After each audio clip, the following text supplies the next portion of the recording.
സർക്കാർ ജീവനക്കാരും സാമൂഹ്യ സുരക്ഷാ പെൻഷൻ കൈപ്പറ്റിയെന്ന് കണ്ടെത്തൽ. ഗസറ്റഡ് ഓഫീസർ ഉൾപ്പെടെ 1488 സർക്കാർ ജീവനക്കാർ സാമൂഹ്യ പെൻഷൻ കൈപ്പറ്റിയെന്നാണ് കണ്ടെത്തിയത്. അതൊക്കെ കണ്ടെത്തിയെന്ന് പരിഹരിക്കുന്ന ആവശ്യമായ നിലപാട് സ്വീകരിക്കുന്നത് ഇവിടെ ആർക്കായി എതിർപ്പുള്ളത്? പെൻഷൻ തുക പലിശയടക്കം തിരിച്ചുപിടിക്കാൻ ധനവകുപ്പ് നിർദ്ദേശം നൽകി. അങ്ങനെയല്ല ചെയ്യേണ്ടത്. ക്ഷേമ പെൻഷനും പലിശയുമല്ല. ഈ ക്ഷേമ പെൻഷൻ അവരെടുത്തോട്ടെ, അവർ ആ കാലയളവിൽ വാങ്ങിച്ച ശമ്പളം തിരിച്ചു പിടിക്കണം. സർക്കാരിൽ നിന്ന് വാങ്ങിച്ച ശമ്പളം സർക്കാർ തിരിച്ചു പിടിക്കണം. എന്നിട്ട് അത് പാവങ്ങൾക്ക് കൊടുക്കട്ടെ, അല്ലെങ്കിൽ മറ്റേതെങ്കിലും ജനോപകാരപ്രദമായ കാര്യങ്ങൾക്ക് ചെലവഴിക്കട്ടെ. 1 ലക്ഷമോ ഒക്കെ ശമ്പളം വാങ്ങിക്കുന്ന ആൾക്കാരുണ്ടാവുമല്ലോ. ഉണ്ട്. അവർക്കാരെങ്കിലും കൊടുക്കണം ഞങ്ങളാരും പറയുന്നുണ്ടോ? ദുർബലരായ പാവപ്പെട്ട ജനങ്ങൾക്ക് കൊടുക്കേണ്ടത് പെൻഷൻ ഇമാതിരിയുള്ള ആർക്കും കൊടുക്കേണ്ട വല്ല കാര്യമുണ്ടോ? അതൊക്കെ കണ്ടുപിടിച്ച് ആവശ്യമായ നിലപാട് സ്വീകരിച്ച് അവരെല്ലാം ഇതിൽ നിന്ന് ഒഴിവാക്കി കൃത്യമായിട്ട് അർഹതപ്പെട്ടവർ തന്നെയാണ് വാങ്ങുന്നത് എന്നുള്ളതിന് ഉറപ്പുണ്ടാക്കുക എന്നുള്ളത് തന്നെയാണ്. പെൻഷൻ മുടങ്ങിക്കിടക്കുന്നതിന്റെ ആവലാതികൾ ഒരു ഭാഗത്ത് ഉയരുമ്പോഴാണ് അർഹതയില്ലാത്ത പെൻഷൻ സ്വന്തം സുരക്ഷിതത്വത്തിനായി 1600 രൂപ വീതം ഇങ്ങനെ തട്ടിയെടുത്തുകൊണ്ടേയിരിക്കുന്നത്. ശരിക്കും ഇവരുടെ പട്ടിക പുറത്തുകൊണ്ട് 1458 പേരല്ലേ ഉള്ളൂ. ഈ SSLC +2 ഫലമൊക്കെ നേരത്തെയൊക്കെ പത്രങ്ങളിലൊക്കെ പ്രസിദ്ധീകരിക്കുന്നത് പോലെ പൂർണ്ണമായും ഈ 1458 പേരുടെ പേരും ചിത്രവും അടക്കം പ്രസിദ്ധീകരിക്കണം എന്നുള്ളതാണ് ഈ വിഷയത്തിൽ എൻ്റെ അഭിപ്രായം. കാരണം ഇവരെയൊക്കെ പൊതുസമൂഹം കാണണമെന്നേ. പൊതുജനങ്ങളിൽ ഏറ്റവും സാധാരണക്കാരായ മനുഷ്യർക്ക് വേണ്ടി കൊണ്ടുവന്ന സാമൂഹ്യ സുരക്ഷാ പെൻഷനൊക്കെ ഇങ്ങനെ അടിച്ചു മാറ്റുന്നവരെ പൊതുജന മധ്യത്തിൽ അവരെ നാണം കെടുത്തുകയാണ് വേണ്ടത്. അങ്ങനെ തന്നെയാണ് ചെയ്യേണ്ടതെന്നുള്ളതാണ് എൻ്റെ അഭിപ്രായം. ഇവിടെ ഈ ക്ഷേമ പെൻഷന്റെ മാനദണ്ഡം എന്താണ് എന്നത് കൂടി പറയാം. അതും കൂടി വെച്ച് നോക്കുമ്പോഴാണ് നമുക്ക് ഇതിൻ്റെ ഒരു ഇവർ ചെയ്തിരിക്കുന്ന തെറ്റിൻ്റെ ഒരു കാഠിന്യം മനസ്സിലാക്കുക. വാർഷിക വരുമാനം 1 ലക്ഷത്തിൽ താഴെയായിരിക്കണം. ഈ പറയുന്ന ആർക്കെങ്കിലും 1 ലക്ഷത്തിൽ താഴെയായിരിക്കുമോ വാർഷിക വരുമാനം? എങ്ങനെയൊക്കെ നോക്കിക്കഴിഞ്ഞാലും. രണ്ടാമത്തേത്, സർവീസ് പെൻഷനോ കുടുംബ പെൻഷനോ ഉള്ളവരാകരുത്. സർവീസിലിരിക്കുന്നവരാണ്. സർവീസ് പെൻഷനല്ല, സർവീസിലിരിക്കുന്ന ആളുകളാണ്. കുടുംബ പെൻഷൻ നമുക്ക് മാറ്റിക്കളയാം. ആദായ നികുതി അടയ്ക്കുന്നവർ ആകരുത്. ആദായ നികുതി സ്ലാബിൽ പെടുന്നവരായിരിക്കും ഈ സർക്കാർ ഉദ്യോഗസ്ഥരിൽ 80% ആളുകളും എന്നുള്ളത് ഉറപ്പാണ്. 2 ഏക്കറിൽ കൂടുതൽ സ്ഥലം ഉണ്ടാകരുത്. അത് ഡിസ്പ്യൂട്ടബിൾ ആണ്, അതുകൊണ്ട് ഞാനത് വിടുന്നു. വാർദ്ധക്യ പെൻഷൻ കൊടുക്കുന്നത് 60 വയസ്സിന് മുകളിൽ.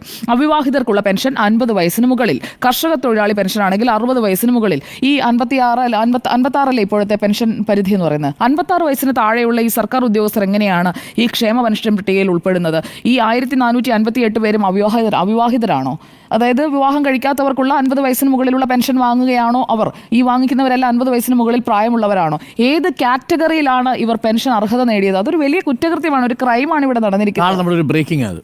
ഒരു ക്രൈമാണ് അത് നടന്നിരിക്കുന്നത്.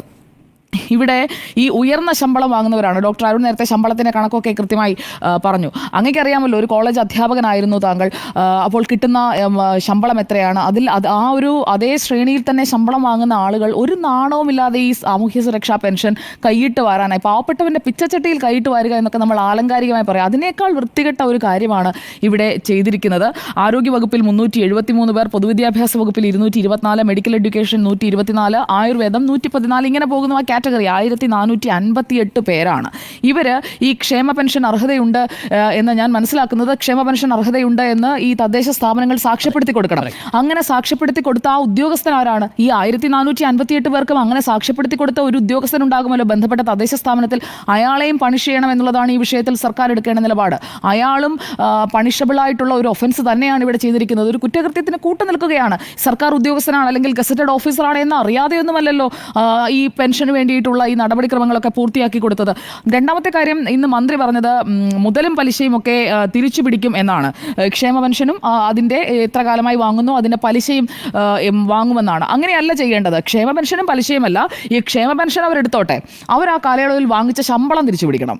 സർക്കാരിൽ നിന്ന് വാങ്ങിച്ച ശമ്പളം സർക്കാർ തിരിച്ചു പിടിക്കണം. എന്നിട്ട് അത് പാവങ്ങൾക്ക് കൊടുക്കട്ടെ, അല്ലെങ്കിൽ മറ്റേതെങ്കിലും ജനോപകാരപ്രദമായ കാര്യങ്ങൾക്ക് ചെലവഴിക്കട്ടെ. 1 ലക്ഷമോ ഒക്കെ ശമ്പളം വാങ്ങിക്കുന്ന ആൾക്കാരുണ്ടാവുമല്ലോ. 1 ലക്ഷവും 1.5 ലക്ഷവും 85,000 ഒക്കെ പല കാറ്റഗറിയിൽ ശമ്പളം വാങ്ങുന്ന ആളുകൾ ഉണ്ടാവുമല്ലോ. ആ ശമ്പളം തിരിച്ചു പിടിക്കണം. എത്ര കാലമായി പെൻഷൻ വാങ്ങുന്നത്? ഒരു പെൻഷൻ വാങ്ങിക്കോട്ടെ, അവർക്ക് പെൻഷൻ ആവശ്യം ഉണ്ടായിട്ടായിരിക്കുമല്ലോ. പെൻഷൻ കയ്യിലിരിക്കട്ടെ, ശമ്പളം തിരിച്ചു വാങ്ങിക്കണം. ശമ്പളം തിരിച്ചു വാങ്ങിയിട്ട് അത് സർക്കാരിലേക്ക് കണ്ടുകെട്ടണം. മാത്രമല്ല, ഡോക്ടർ അരുൺ പറഞ്ഞതുപോലെ അവരെ ഈ സർവീസിൽ നിന്ന് സസ്പെൻഡ് ചെയ്താലൊന്നും ഒരു കാര്യവുമില്ല. അവരിനി സർവീസിൽ തുടരാൻ യോഗ്യരല്ല. ഒരു സർക്കാർ സർവീസിലേക്ക് കയറുമ്പോൾ അവർ മിനിമം കാണിക്കേണ്ട ഒരു മാന്യതയും സത്യസന്ധതയും ഉണ്ട്. ആ സത്യസന്ധത ഇല്ലാത്ത ഉദ്യോഗസ്ഥരെ എങ്ങനെയാണ് ജനങ്ങൾ വിശ്വസിക്കുക? അതുകൊണ്ട് അവരെ ഡിസ്മിസ് ചെയ്യണം. അവരുടെ ആ കാലയളവിലെ ശമ്പളം തിരിച്ചു പിടിക്കുക എന്നുള്ള ഒരു നടപടിയിലേക്ക് കടക്കണം. മാത്രമല്ല, അവരുടെ പേരുകളൊക്കെ മറച്ചു വെക്കേണ്ട ഒരു കാര്യവുമില്ല. ഏത് സർവീസിൽ ഇപ്പോൾ ആരോഗ്യവകുപ്പിൽ 373 പേരുണ്ടെങ്കിൽ അത് ആരോഗ്യമന്ത്രി തന്നെ പറയണം ഏതൊക്കെ ശ്രേണിയിൽ ജോലി ചെയ്യുന്നവരാണ്, അവരെങ്ങനെയാണ് ഈ പെൻഷന് അർഹത നേടിയത്. അതുപോലെ പൊതുവിദ്യാഭ്യാസ വകുപ്പിലുണ്ട് 224 പേർ.